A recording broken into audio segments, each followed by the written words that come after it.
Assalamualaikum warahmatullahi wabarakatuh.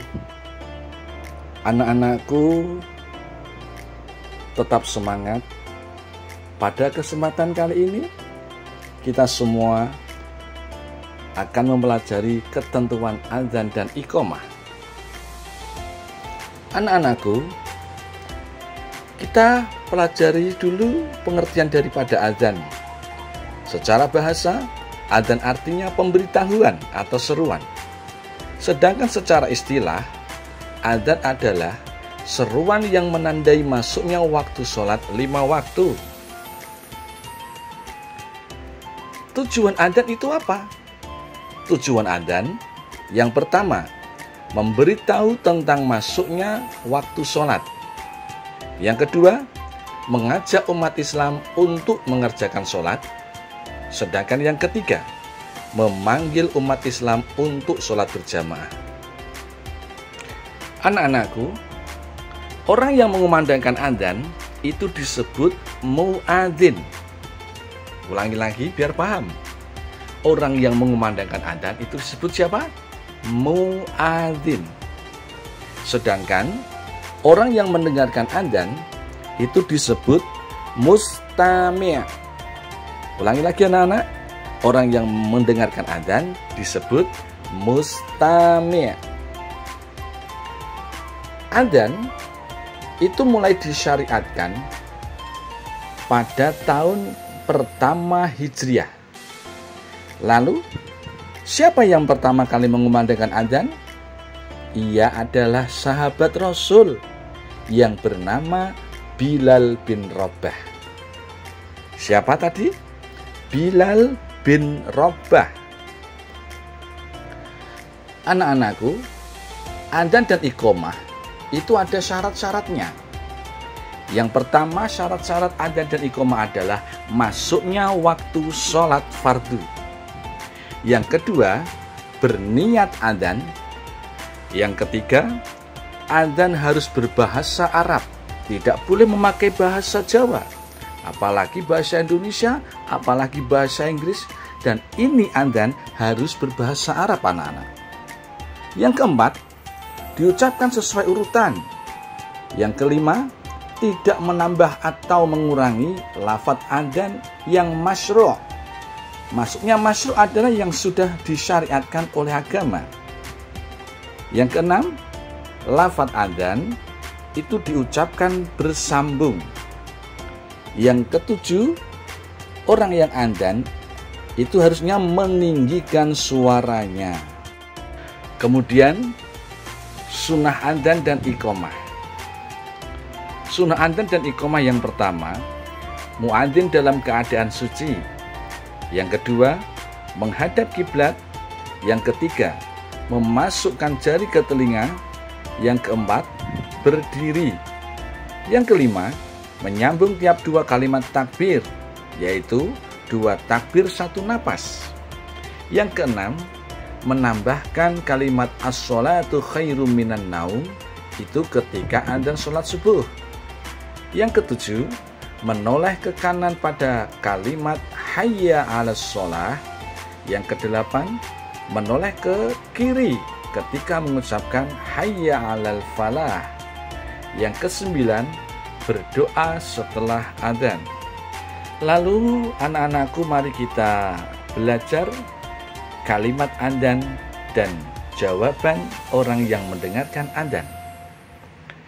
Ketika orang yang adzan melafadzkan Allahu Akbar, Allahu Akbar, maka jawabannya Allahu Akbar, Allahu Akbar. Yang adzan mengulangi lagi Allahu Akbar, Allahu Akbar, maka jawabannya sama, Allahu Akbar, Allahu Akbar. Ketika sang muadzin melafadzkan asyhadu an la ilaha illallah, jawabannya asyhadu an la ilaha illallah. Diulangi lagi, asyhadu an la ilaha illallah.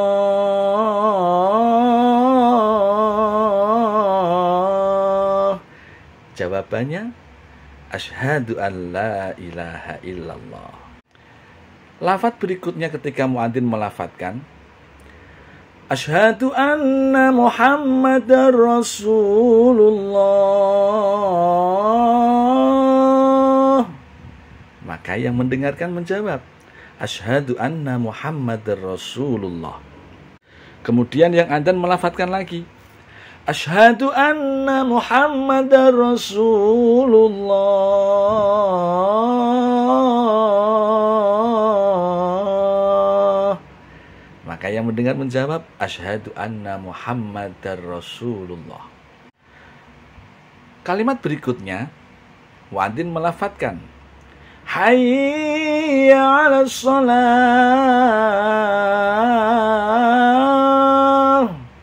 Jawaban yang mendengarkan la haula wala quwata illa billahil aliyyil azim.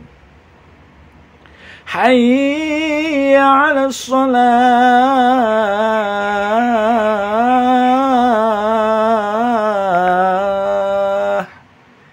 Jawabannya masih sama. La haula wala quwata illa billahil aliyyil azim. Kemudian muadzin melafadzkan kalimat berikutnya hayya 'alal falah.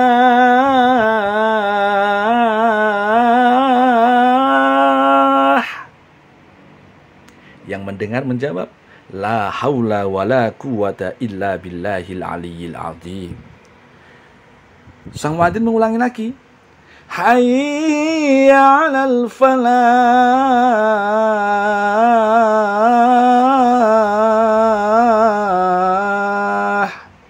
Yang mendengarkan menjawab sama la haula wala quwata illa billahil aliyyil azim. Sang muadzin Allahu akbar, Allahu akbar. Yang mendengar menjawab Allahu akbar, Allahu akbar. Kemudian kalimat yang terakhir saat adzan adalah la ilaha illallah. Jawaban yang mendengarkan la ilaha illallah. Ketika tadi di adzan subuh setelah hayya 'alal falah ditambah lafaz as-sholatu khairum minan naum dibaca 2 kali. Saat muadzin melafadzkan as-sholatu khairum minan naum, yang mendengarkan menjawab shadaqta wa bararta wa ana dzalika minasyahidin. Setelah adzan anak-anakku, kita melajari iqamah. Pengertiannya iqamah menurut bahasa berarti mendirikan. Menurut istilah, iqamah adalah ajakan untuk melaksanakan sholat berjamaah. Iqamah juga menandakan sholat akan segera dilaksanakan. Iqamah dikumandangkan ketika hendak melaksanakan sholat. Kemudian lafaz iqamah itu biasanya hanya dibaca 1 kali 1 kali. Allahu akbar, Allahu akbar. Asyhadu an la ilaha illallah, asyhadu anna Muhammadar Rasulullah, hayya 'alas shalah, hayya 'alal falah, qad qamatis sholatu, qad qamatis shalah, Allahu akbar, la ilaha illallah. Itulah bacaan iqamah anak-anakku. Kemudian yang terakhir kita belajar doa setelah adzan. Doa setelah adzan adalah Bismillahirrahmanirrahim. Allahumma rabba hadhihi da'wati tammah wassalatil qa'imah ati sayyidina Muhammadanil wasilata wal fadilah wasyarafa wad darajatal aliyatar rafi'ah wab'ashul maqamal mahmudanil ladzi wa'addah innaka la tukhliful mi'ad. Bisa diulangi lagi sekali lagi anak-anakku. Bismillahirrahmanirrahim.